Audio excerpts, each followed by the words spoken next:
মেয়েরা এই তিন অবস্থায় ঘুমালে জিন তার সাথে সহবাস করে। প্রিয় মা এবং প্রিয় বোনেরা আমার, মনে রাখবেন যে কোনো মেয়ে যদি এই তিন অবস্থায় ঘুমায় তাহলে জিন তার সাথে সহবাস করে, জিন তার সাথে খারাপ কাজ করে।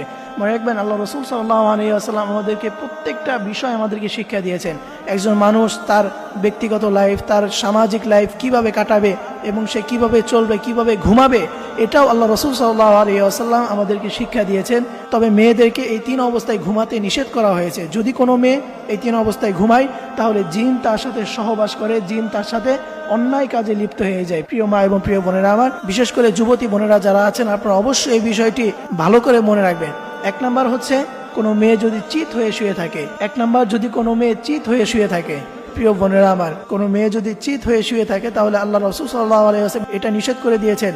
এবং মেয়ে মানুষ যদি চিত হয়ে শুয়ে থাকে তাহলে এটাতে তাকে অনেক খারাপও দেখা যায় এবং জিন তার সাথে সহবাস করে, জিন তার সাথে অন্যায় কাজে লিপ্ত হয়ে যায়। এই জন্য চিত হয়ে শোয়া যাবে না।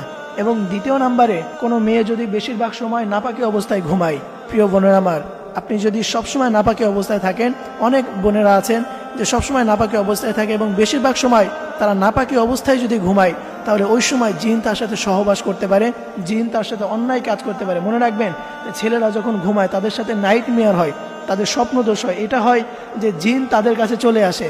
এবং কোনো মেয়েও যদি এই তিন অবস্থায় ঘুমায় তার সাথে জিন চলে আসে এবং পুরুষ জিন চলে আসে, তার সাথে অন্যায় কাজে লিপ্ত হয়। এই জন্য কোনো মেয়ে যদি নাপাকি অবস্থায় ঘুমায় তাহলে তার কাছে জিন চলে আসতে পারে এবং তার সাথে সহবাস করতে পারে। এবং তৃতীয় নাম্বারে, যেই ঘর এবং যেই বিছানা সবসময় নাপাকি অবস্থায় থাকে, প্রিয় বোনেরা আমার, যেই ঘর সবসময় নাপাকি অবস্থায় থাকে অথবা যেই বিছানা, আপনি যে বিছানায় আছেন, স্বামী স্ত্রী একে অপরের সাথে সম্পর্ক হয়, বিছানা যদি নাপাক হয়ে যায় তাহলে সেই বিছানাটা আপনারা ধুয়ে দিবেন, পরিষ্কার করে রাখবেন। এই অবস্থায় যদি আপনারা ওই অবস্থায় রেখে দেন তাহলে মনে রাখবেন ওই বিছানায় জিন চলে আসতে পারে এবং ওই বিছানায় জিন আপনার সাথে সহবাস করতে পারে। এই জন্য প্রিয় মা এবং প্রিয় বোনেরা, মনে রাখবেন নাপাকি অবস্থায় থাকতে আল্লাহ রাসূল সাল্লাল্লাহু আলাইহি ওয়াসাল্লাম নিষেধ করে দিয়েছেন। কারণ নাপাকি অবস্থার উপর জিন বল করতে পারে এবং দুষ্ট শয়তান তার উপর বশ করতে পারে।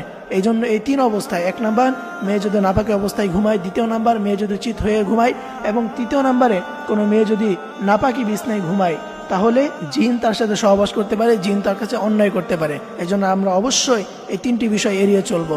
আল্লাহ তাআলা আমাদের সকল বন্ধুদেরকে এই বিষয়টি বোঝার তৌফিক দান করুক। সকলেই পড়ি আমিন।